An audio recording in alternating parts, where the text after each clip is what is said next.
Imagine the end of the greatest conqueror the world has ever seen. Picture not a triumphant hero, but a young man barely in his 30s lying paralyzed, sweating with fever, circling the line between life and eternity. This is not the vision carved onto trembling scrolls hundreds of years later. It is the final, fragile reality of Alexander, the night that shook history itself. It's early June. Babylon, swollen and gleaming with loot and legends, whispers of omens everywhere. Alexander has just returned from conquering distant India. He's undefeated in battle, worshipped as a living god by some, as a monster by others. His body, built for war, suddenly rebels against him. The strongest man anyone had known is struck down, legs heavy, voice fading. Those closest to him, generals, companions, lovers, circle the bed, eyes wide not just with sadness, but terror. Almost everyone in that chamber knows the empire is far more fragile than it seems. With Alexander's body now failing, a question burns brighter than the torches on the palace wall. What will happen to his name, his power, his very flesh, when he's gone? His soldiers, veterans of 1,000 miles, refuse to accept it. They stand at the palace gates demanding to see their king, desperate to believe, like all humans who watch a hero slip away, that death can be bargained with. Alexander is too weak to speak. The story goes that he simply lifts his hand. One by one, the people who shaped history by his side file past his bed. Ptolemy, his trusted general. Roxana, his wife, Perdiccas, tasked with holding the empire together. Each tries to read his last will. Each sees something different written on his face. Some imagine glory, others the beginning of a nightmare. The world outside the palace holds its breath. It's at this moment, when the man is becoming a myth, that the first seeds of the tomb's legend are planted. Because Alexander's death was not just the end of a life, it was the detonation of a power vacuum so massive it shredded the most powerful empire the world had seen. And in the desperate scramble for scraps of his legacy, the question of what would happen to his body became the most valuable prize of all. There are stories. Was he poisoned? Did the gods kill him? Was he murdered by his own men, fearing his plans for even greater conquests? The debate never ends, because with empires at stake, truth was already the first casualty. The only certainty is this: his body became more than a corpse. It became a symbol. Whoever controlled the carcass of the unkillable Alexander could wield his myth like a weapon.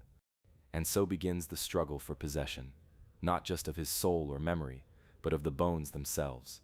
His generals see something in the king's body that they can use legitimacy, the right to rule what Alexander had claimed. In their eyes, the body of Alexander is the last crucial conquest. The rest of the world, though, watches from afar with confused fascination. People thousands of miles away hear rumors. In Athens, in Egypt, in the wild lands west of the Nile, Alexander's death is not just a headline but a cosmic event.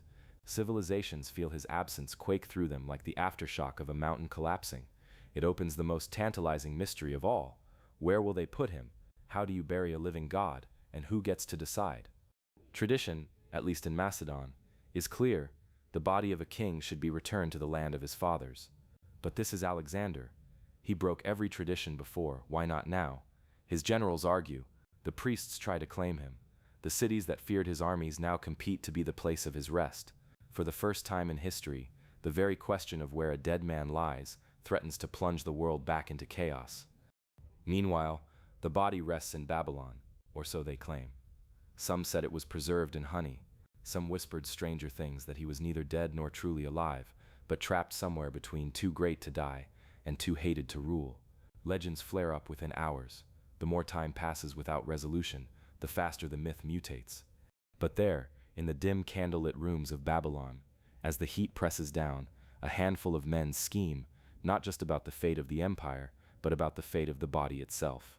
Because if Alexander's corpse is sacred, controlling it means controlling the future. And they know something the rest of the world does not yet realize. Sometimes the power to hide is even greater than the power to conquer. They begin to plot. Word spreads of plans to secretly move the body, to protect it from those who might use it for their own ends. There are rumors of bribes, secret rituals, midnight deals. Some want Alexander's body to rest in Macedon, others want it for Egypt. Others still would bury the secret forever, so that no one, not rival nor priest nor emperor, could wield the dead king's name like a trump card. The air fills with double-crossing whispers and hidden hands. But if history is shaped by stories, it's in these silent, frantic days after Alexander's last breath that the ultimate narrative takes root, the idea that the absence of a king's body can be more powerful than the presence of a living king, as the body is shrouded, sealed, and according to some spirited away in secrecy, the world starts to realize that a lost tomb can haunt 1,000 generations. And so, as dawn breaks over Babylon, and the empire splinters, the road to the greatest mystery of all time is paved not in gold or marble, but in deception, secrecy, and obsession. What exactly happened next to Alexander's body? Who seized it? Who wanted it hidden? And who wanted it paraded before the world as a trophy? This moment, the last breath of a legend, marks the beginning of a chase more epic than any of Alexander's battles. Because in trying to control the legacy of the greatest conqueror, the men surrounding his death set into motion the greatest secret in history, the long, twisted, and sometimes deadly path to the tomb that would never be found, or just maybe never be meant to be found. The birth of a myth, the opening of a void, the start of a secret whose shadow darkens everything that comes after. And that is how the legend of Alexander's lost tomb is born, not simply out of death, but out of deliberate, calculated mystery. But the story is only beginning. Picture the moment right after Alexander's final breath, as raw shock settles over Babylon and the fires of confusion burn high. These first days are chaos, generals plotting, priests muttering, and soldiers shifting uncomfortably in the boiling summer heat. But even as men debate what to do with the body, stories begin to swirl. Stories destined to become legend. In this instant, myth and reality tear apart, beginning a dance that will outlive empires.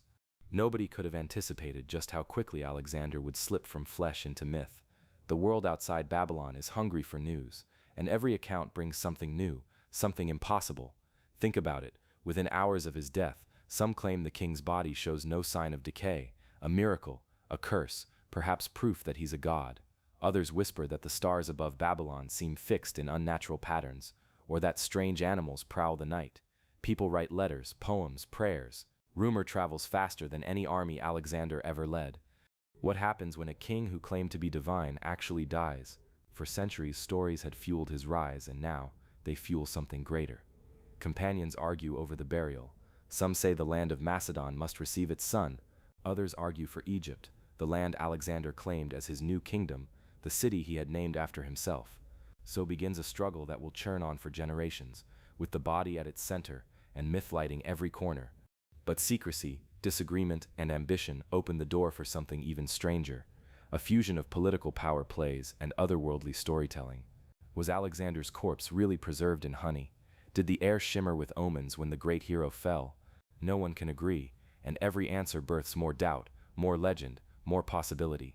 Ptolemy, one of Alexander's closest generals, quickly begins rewriting facts to suit his own purpose. He promotes the idea that Alexander was not just a king, but a semi-divine channel between mortal men and the gods. He has every incentive to exaggerate his friend's legend, to rule Egypt as Alexander's heir. Ptolemy needs divine credibility.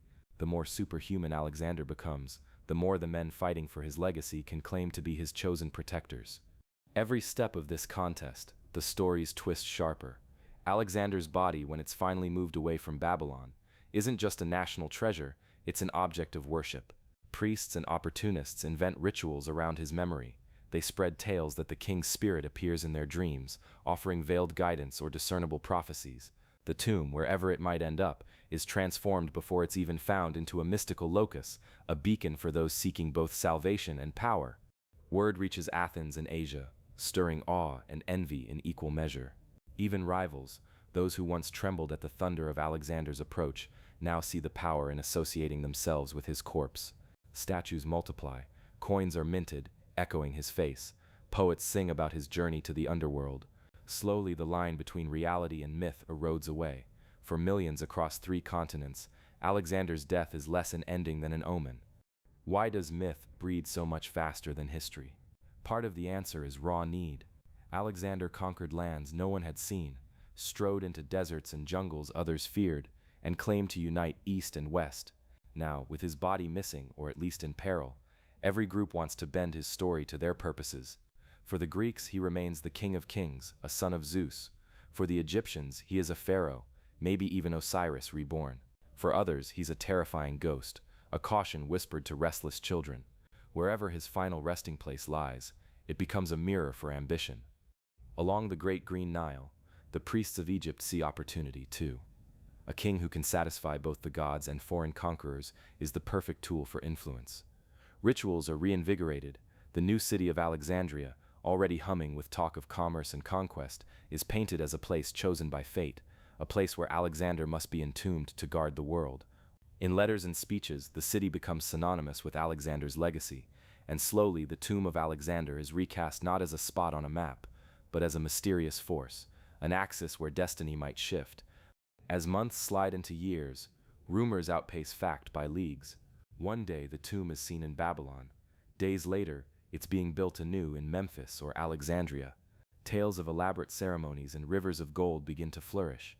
Some say that as the body moved toward Egypt, lanterns floated above the funeral cart unbidden, or that the ground trembled beneath its wheels. Others dare to whisper that the body vanishes altogether, spirited away by men with motives darker than ambition. But wherever Alexander's shell lies, the myth is now unstoppable. Across libraries and marketplaces, his name is invoked as magical. In faraway lands, mothers claim children who achieve unlikely greatness are descended from the Lion of Macedon. The legend is no longer local, it is global, viral in the truest sense, consuming fact, reshaping memory, becoming the answer to questions people are too afraid to ask themselves. Every day, Ptolemy and his ilk feed new details into the growing mythos. They do this not out of pure reverence, but calculation. A story told often enough becomes fact, and facts become power. With each retelling, control of Alexander's memory becomes a weapon, a ticket to immortality, not just for the fallen king, but for the architects of his legend. The tomb, whether visible or hidden, slowly slips into abstraction. If you believe one scribe, the location is an open secret. If you believe another, it has already been concealed by shadowy hands. Alexander, just as he slipped beyond the known world in life, is now impossible to fix in death. His monument is not just stone and dust, but an ever-changing echo, ringing with what every age needs to hear.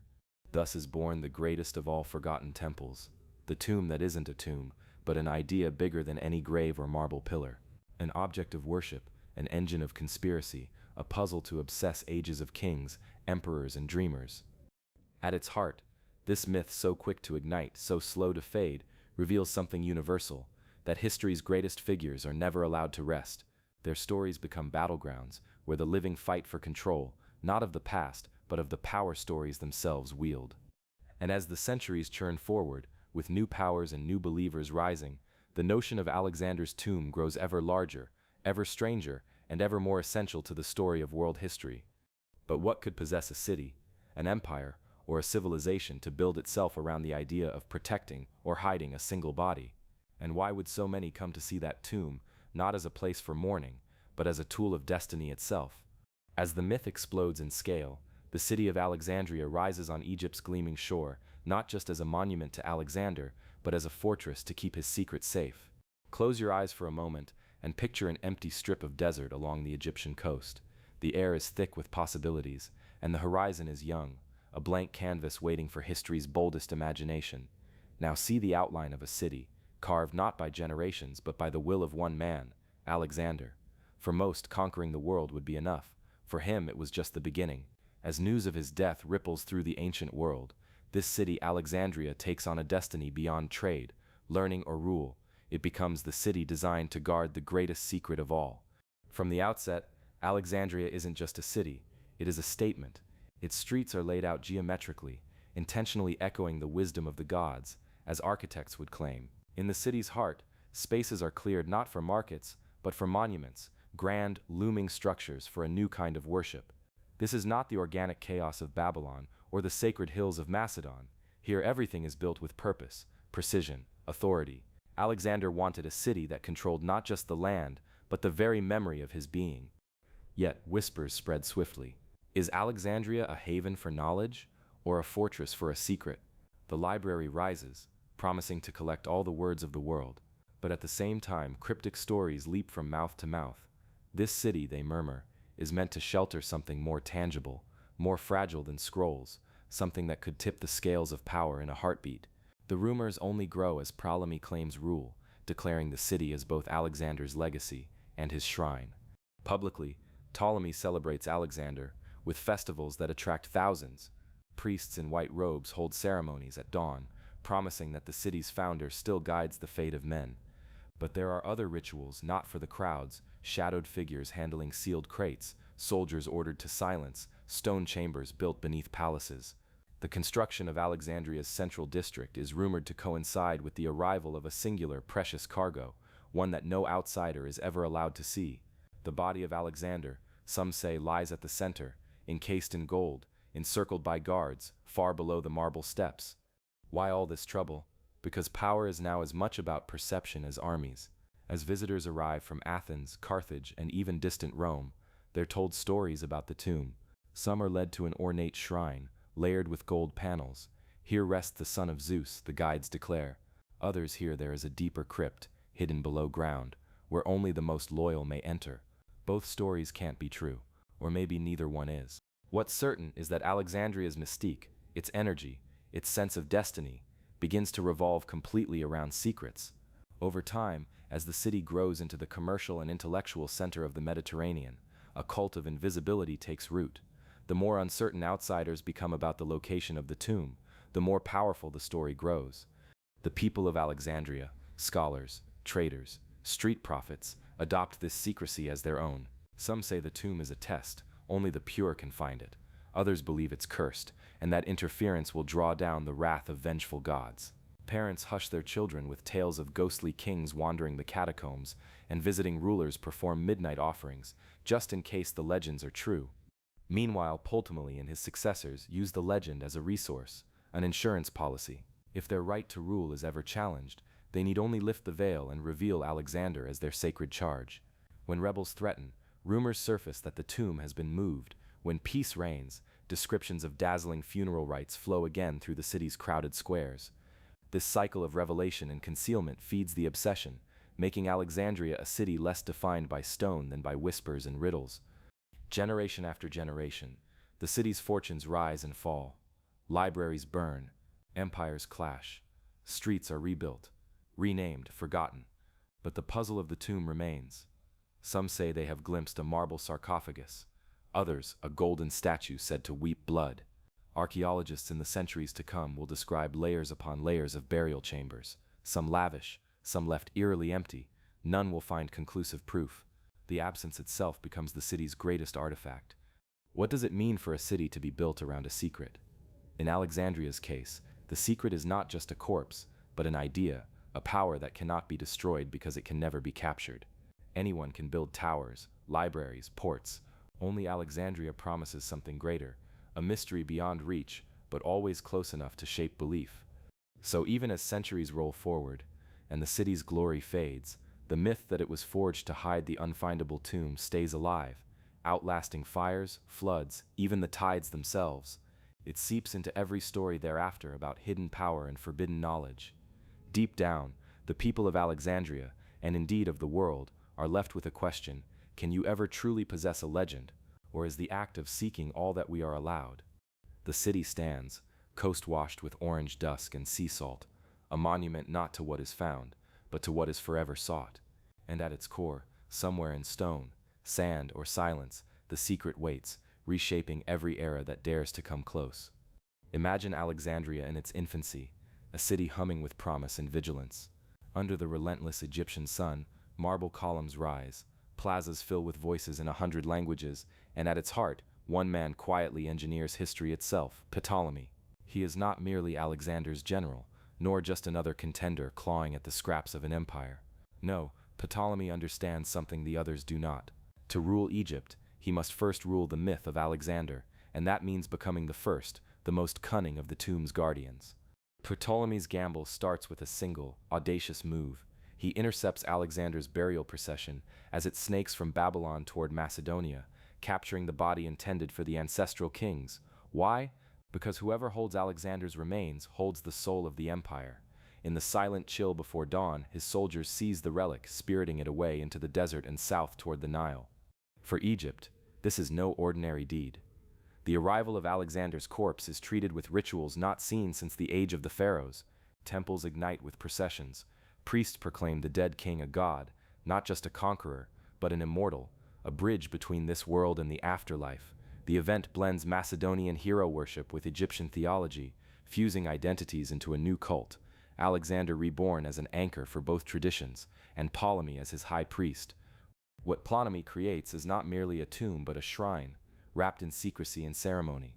The golden sarcophagus is said to gleam with impossible luster, attended by the highest order of Egyptian priests and guarded by silent soldiers day and night. All the while, rumors filter through the city. Some say the tomb is open to the chosen, others that its depths hold riddles only the worthy can decipher. Every ritual, every story further distances the reality from the legend, giving Ptolemy's New Egypt an aura of sanctity and terror. Across Mediterranean courts, this act triggers awe and fury in equal measure. Other generals, deprived of their prize, see their own legitimacy fade. From Pergamon to Athens, word spreads that Ptolemy alone can invoke Alexander's blessing or his wrath. His grip tightens. Foreign emissaries, diplomats, even poets rush to Alexandria, offering tribute to the dead king and to the man who now speaks in his name. But what fuels Ptolemy's creation, this cult of Alexander, is not just adoration, but calculation. At every ceremony, he stands closest to the tomb, wrapping his own claim to Egypt in the shine of his predecessor. He has coins minted on one side his own face, on the other, Alexander's radiant profile. Statues bloom across the land, twin visages of king and guardian etched into stone and bronze. The tomb itself evolves. It becomes not just a destination for pilgrims, but a stage for power plays. When Ptolemy's rule is challenged, he parades the sarcophagus through Alexandria, a dazzling reminder of who owns the past, and by extension, who owns the future.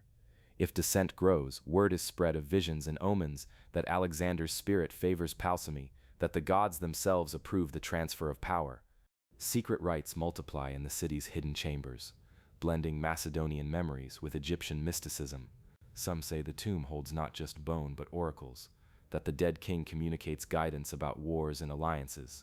Ptolemy's court becomes a theater of spiritual drama, with each performance blurring the line between history and wishful fantasy. For ordinary people, the cult of Alexander is both awe-inspiring and unsettling.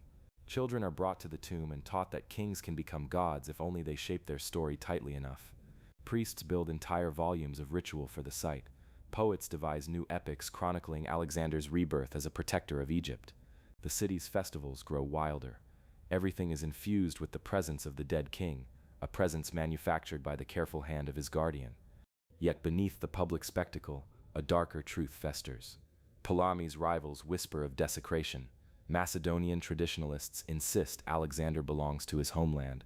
Others claim the body is not even genuine, that Ptolemy staged the entire affair. No one can prove or disprove these rumors, and so the conspiracy itself becomes a shield for Alexandria's power, a defense based on doubt. Over time, Ptolemy's family inherits the role of guardian, transforming the tomb into a dynastic symbol. As each ruler dies, stories swirl about secret passages, enchanted relics, curses, and disappearances. Alexandria's notoriety only grows. Foreign kings send spies to find the tomb. Pilgrims leave treasures or desperate prayers on its threshold. Some vanish, swallowed by the labyrinth of cult and secrecy. Decades pass, but Ptolemy's spell holds. Whoever seeks to rule Egypt must first kneel at the altar of Alexander, must play the part of guardian, and in turn risk the shadow that always accompanies myth. The tomb is watched, worshipped, and like all the world's greatest mysteries, never quite revealed in full daylight. Everything about Alexandria's power now hinges on this paradox. The more the tomb is concealed, the more it controls those who seek it. The cult persists, morphing as the city grows, as new tyrants rise and fall. At its silent core, Ptolemy's act of seizing Alexander's body continues to shape destinies far beyond his own life. His guardianship is no mere custodianship. It is a template for every ruler who would hide power behind ritual, and every secret keeper who knows that the best way to rule is to withhold the truth. And so, as centuries spin forward, the tomb's legend outlives even memory. Only the guardians remain, standing sentinel in a city built for shadow and awe. The fall of one ancient empire is the rise of another. Imagine a world in flux, the mighty Macedonian Empire fraying at its edges, as the relentless march of Rome shadows every step. As power shifts westward, so does the obsession with the legacy of Alexander, particularly the secret of his tomb. The Romans, masters of conquest and symbolism, understand something crucial. Controlling Alexander's body is not merely about the past, it defines who controls the present and who writes history. With the collapse of Ptolemaic rule in Egypt, the tomb's guardianship falls under new hands. But Rome isn't interested in quiet custodianship. To them, Alexander's remains are a trophy, a symbol of ultimate authority to be plundered and displayed. Roman generals and emperors, keenly aware of Alexander's almost mythic stature, seek to claim his tomb or at least some fragment of his immortality to reinforce their own power. Stories swirl of elaborate heists under cover of darkness, of statues torn from temples, sarcophagi pried open, and relics spirited away to Rome's heart.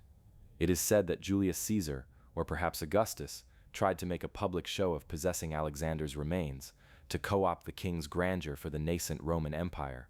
Coins, inscriptions, and statues echo this ambition, portraits of emperors carved with Alexander's unmistakable profile overlaying their own, as if to declare that the conqueror's spirit now resided in Rome.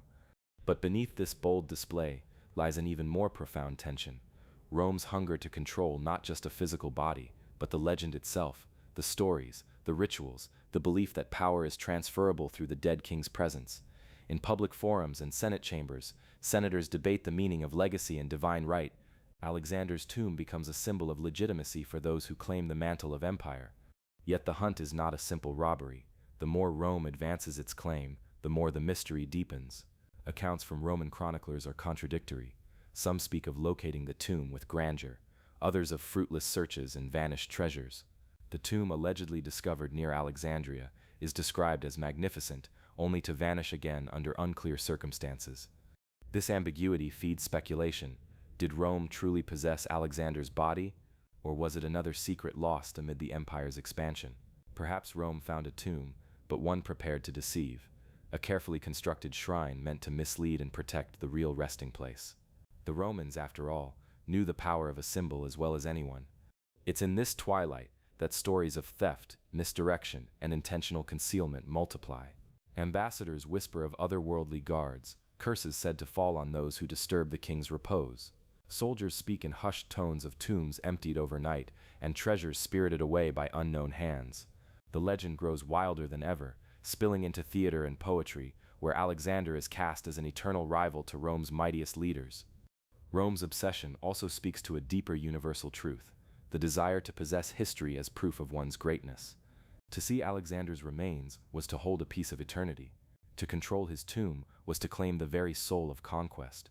For centuries, this pursuit dazzled emperors and generals alike, coloring politics and war with ethereal stakes. But as Rome's empire ages, so too does the certainty of the tomb's whereabouts fade. What remains is a fog of fragments, snippets of text, fleeting mentions by historians, bits of statues, coins, and grand claims denied by silence. And behind all this is a persistent nagging question. Is the tomb lost because it was destroyed, or because it was hidden on purpose? After all, Alexander's tomb was never just a grave.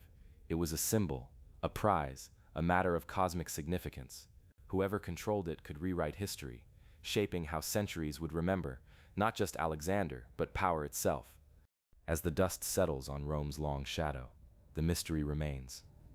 The king's legacy is stolen, yet also fiercely protected, by stories, by silence, by the invisible hands that understand better than any army the cost of losing control of a legend.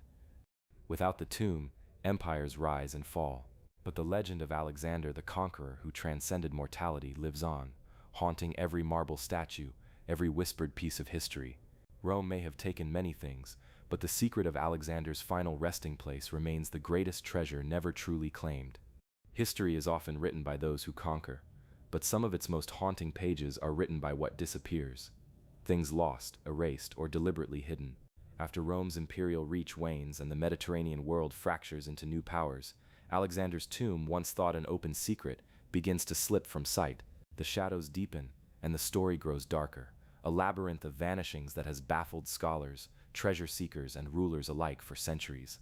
Picture the scene: vast deserts, shifting sands, ruins swallowed by time, memories buried beneath layers of dust. The tomb, once a beacon, fades into myth and rumor.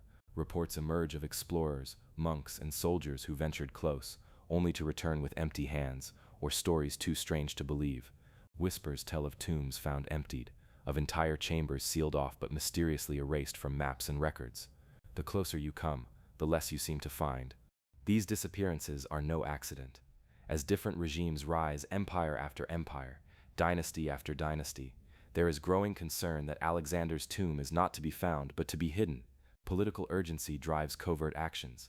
Some rulers order secret excavations, only to seal them off again. Certain priesthoods guard arcane knowledge of lost passages and cryptic markers. Powerful families pass down coded maps locked away in vaults. The tomb's absence becomes a tool, weaponized to hold the restless in check. Imagine Byzantine envoys poring over ancient texts seeking clues, only to find entire pages missing or redacted. Think of Sassanid spies recounting tales of subterranean labyrinths beneath desert fortresses. Tales cascade of curses, a tangled web warning that those who pry will be swallowed by the very sands they disturb. Through the Middle Ages, the tomb's mystery grows into a vast shadow war, fought in quiet, unseen arenas. Even as the world changes, the rise of Islam, crusades, Mongol invasions, the tomb's legend refuses to die. Each new power claims lineage or guardianship over Alexander's spirit. Archaeologists centuries later speculate that medieval builders reconstructed parts of cities and tombs to disguise the original resting place. Some propose that earthquakes and floods buried crucial sites forever, while others theorize deliberate destruction, all to control the king's legacy by absence. The tomb's disappearance sparks a new kind of obsession. Unlike the public display of power in Rome or Alexandria, this is a secret war waged through silence. The very gaps in history become fertile ground for conspiracies, fertile enough to spawn thousands of theories. Treasure hunters chase mirages across dunes, historians debate fading inscriptions, and dreamers spin tales that the tomb may lie beneath impossible locations, from the jungles of India to secret caves in the Caucasus. And for all the effort, for all the searching, one fact remains: the greatest mystery of Alexander's death is not just the body, but the deliberate erasure of its trail, a vanishing act of power that has echoed through the centuries.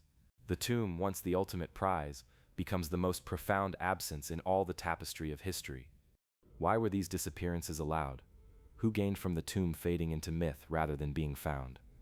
This question ignites passions not just from historians, but from every culture that looks back at Alexander's vast empire, a question that pulls us into a deeper exploration of what it means to control history itself. As the sands swallow treasures and truth alike, Alexander's tomb morphs from a physical place to an idea, a symbol too dangerous for any man to hold. It haunts empires without anchors and legends without graves. This chapter's shadows provide the perfect stage for the next phase of the story, a medieval world obsessed with both uncovering and protecting Alexander's legacy. But before we journey there, let the echoes of these vanishings settle. What is lost in history's sands, and what price do those who seek truth pay when the truth keeps disappearing? As the centuries turn, empires fall, and new religions rise, the mystery of Alexander's tomb echoes through a very different world, the medieval age, a period where faith and power clash, and the past is rewritten with both reverence and fear.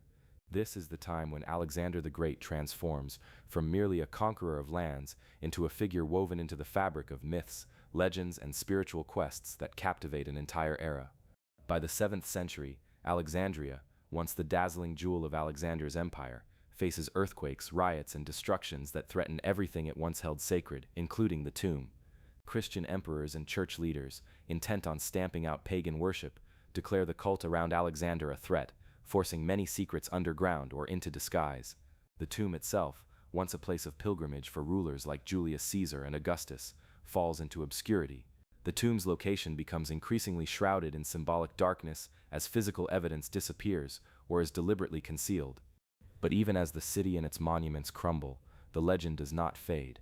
It adapts. Medieval storytellers weave Alexander into epic tales, casting him as both an earthly king and a mystic voyager who traveled to lands beyond the known world.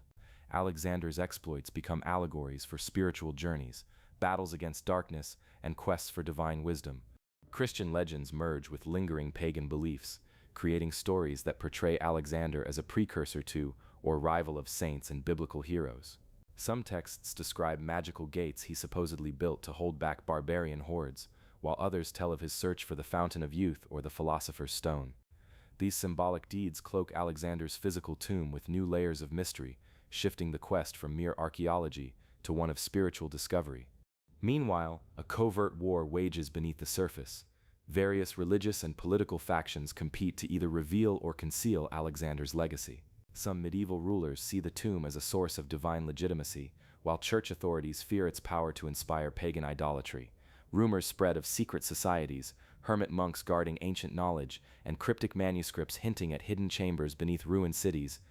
In the far reaches of the Byzantine Empire, and into the Islamic world, Alexander's legend is retold with local flavor, sometimes as a philosopher king, sometimes as a great conqueror whose tomb is a sacred relic. Muslim scholars translate Greek and Persian texts, preserving fragments of history that might otherwise have been lost, all the while fueling speculation about where the tomb might be concealed. Yet amid these cultural currents, tangible evidence continues to elude seekers. Pilgrims who claim to have glimpsed the tomb report visions, omens, or curses. Others return empty-handed, their stories dismissed as myth or madness. The more the tomb remains hidden, the more it becomes a canvas for every hope, fear, and ambition medieval minds could summon. The echoes of Alexander's tomb thus resonate across centuries, sometimes barely audible beneath the roar of history, other times arrested in the songs and scriptures of kings and commoners alike. It becomes a symbol of lost knowledge, unending pursuit, and the uneasy tension between memory and oblivion. As the medieval world fades and the Renaissance dawns, the search for Alexander's tomb intensifies anew, fueling treasure hunts, scholarly debates, and wild conjectures that push the mystery ever deeper into human imagination. But before the Renaissance brings fresh eyes, this chapter of religious reverence, mythic transformation, and shadowy guardianship sets the stage for an obsession that spans continents and eras. It is an obsession that refuses to let the greatest conqueror rest, not in peace nor in stone. By the dawn of the modern era, the mystery of Alexander's tomb has become a magnet for dreamers, adventurers, and scholars alike, a rattling ghost that beckons across continents and centuries. This chapter is the story of an obsession reborn in the age of empires and exploration, a feverish race driven as much by greed and ego as by a genuine desire to solve one of history's greatest puzzles. Picture the 19th century. Egyptology is booming, new archaeological methods are emerging, and the dusty ruins of Alexandria and surrounding sites are suddenly alive with activity. Treasure hunters, both official and rogue, flood the region with picks, shovels, and maps drawn from half-read ancient manuscripts. From British aristocrats to local guides, everyone has a stake in the chase. But the search is far from straightforward. Alexandria's layers of destruction and rebuilding have obscured the city's ancient heart. Earthquakes, floods, wars, and centuries of city planning have buried or destroyed much of the physical evidence. Speculation grows wildly divergent. Could the tomb be under a mosque, a villa, or even beneath the Mediterranean Sea? Every clue finds conflicting interpretations. Every rumor breeds dozens of theories. Legendary explorers like Giovanni Belzoni and Howard Carter, famous for their discoveries elsewhere in Egypt, expressed frustrations at the tomb's elusiveness. Prominent Egyptologists argued heatedly in scholarly circles, debating the authenticity of sites and questioning each other's claims. Booming nationalism added another layer. Could the tomb of the world's greatest conqueror belong not to Egypt, Macedonia, or Rome, but to the modern nation that first uncovers it? Meanwhile, shadowy tales proliferate of forgeries and frauds, fake treasures sold to unsuspecting collectors, ancient texts forged to mislead rivals, and secret societies working behind the scenes to protect the tomb's location. The legend becomes a stage for a global contest, where truth, myth, and ambition collide violently. Yet a few archaeological discoveries crack open the story. Sites like the so-called Alabaster Tomb in Alexandria's ancient quarters offer tantalizing hints, though nothing conclusively tied to Alexander. Scholars uncover mausoleums, crypts, and elaborate burial chambers with architectural echoes to Macedonia, but gaps in silence remain stubborn. DNA analysis prospects emerge only recently, promising breakthroughs if the body ever surfaces. This modern chapter of the search reveals more about those who pursue the tomb than the tomb itself. It's a story of obsession meeting science, belief colliding with skepticism, and ancient secrets lighting new flames of desire. In many ways, the quest for Alexander's tomb mirrors the man himself, bold, wandering through darkness, driven by a hunger for immortality. The race continues, with the tomb a prize no one owns but everyone claims to seek. And as each new generation digs, dreams, and debates, the shadow of Alexander's grave looms larger, demanding answers from beneath the sand and from within ourselves. With the passing of time, the quest for Alexander's tomb shifts from open pursuit to a more insidious battle, a struggle not only to find but to erase, forget, and control memory itself. This chapter explores how the disappearance of Alexander's tomb became a deliberate act of political and religious power, a campaign of forgetting rolled out across empires desperate to rewrite history on their own terms. After the Roman era, Alexandria and other key sites gradually faded into obscurity. The rise of Christianity brought dramatic cultural shifts. Pagan temples, cults, and relics, especially those associated with figures like Alexander, whose worship had bordered on the divine, were seen as threats. Church authorities, determined to establish new orthodoxy, often destroyed or repurposed monuments, silenced pagan rituals, and erased records. The tomb, once a place of pilgrimage, became a target for symbolic erasure. Powerful rulers realized that allowing the tomb to remain visible and accessible posed risks. Alexander's legacy was a double-edged sword, a symbol of unity and conquest, but also a reminder of a world before new gods and new powers.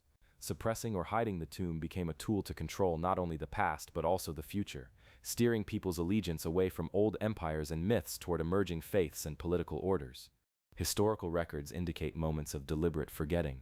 For instance, in the late Roman era, accounts describe how Alexander's tomb was sealed or closed during visits by emperors like Septimius Severus and Caracalla, possibly to keep it from becoming a rallying symbol for rebellion. Later, during periods of political turmoil, fires and riots damaged key sites, sometimes suspiciously sparing other structures, hinting at targeted destruction. Medieval European and Middle Eastern historians often mention the tomb only in cryptic or conflicting terms, reflecting a wider reluctance to acknowledge its existence openly. Some chroniclers suggest the tomb was hidden beneath Christian churches or converted into entirely new religious spaces, cloaking the ancient legacy under layers of sacred reinvention. Others propose the remains were secretly moved or stolen to protect them from desecration or political exploitation. This politics of forgetting continued well into the modern era. Local authorities, colonial powers, and even early archaeologists sometimes suppressed or ignored evidence that might disrupt established narratives or complicate geopolitical interests. The tomb's very absence became a political asset, a blank space where competing histories collided and overlapped. For centuries, the deliberate concealment shaped not just what we know about Alexander, but also our collective understanding of history, empire, and power. The tomb's erasure reveals a deeper truth about human societies, that controlling memory, what is remembered and what is forgotten, is as potent as any conquest. The politics of forgetting invites us to ask, who decides what is worth preserving? What motivated so many to keep Alexander's tomb hidden? And what does this hiddenness say about the fragility of legacy? This shadowy chapter prepares us for the next revelation, the theories that suggest the tomb was hidden deliberately, a secret kept by powerful hands to guard not just a body, but an idea. After millennia of searching, speculation, and secrecy, what remains when the dust settles around Alexander the Great's lost tomb? This final chapter isn't merely about a burial site shrouded in mystery. It is an exploration of what the legend of Alexander's resting place reveals about us as humans, our obsessions with power, legacy, and the stories we tell to make sense of history. Think of all those who have chased the tomb: conquerors, priests, emperors, archaeologists, treasure hunters, dreamers. Each is drawn not just by a desire for riches or fame, but by a yearning to touch immortality, to anchor their own place in an ever-shifting world. Alexander's tomb becomes a mirror, reflecting our fears of death, of forgetting, of meaninglessness, and our hopes for greatness, transcendence, and eternal influence.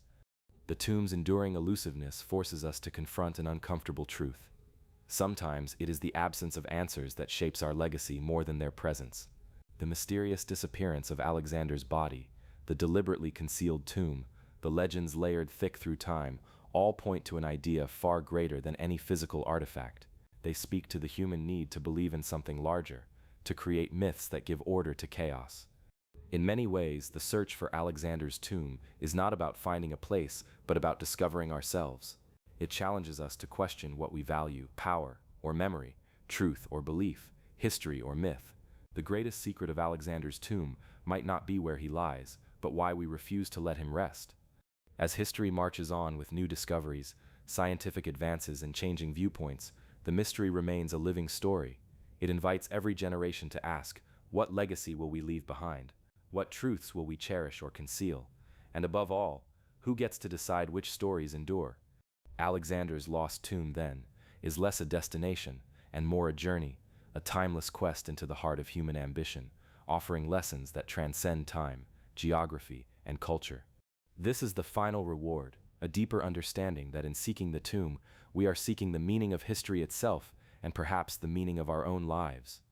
Thank you for accompanying me on this journey through time, mystery, and legend.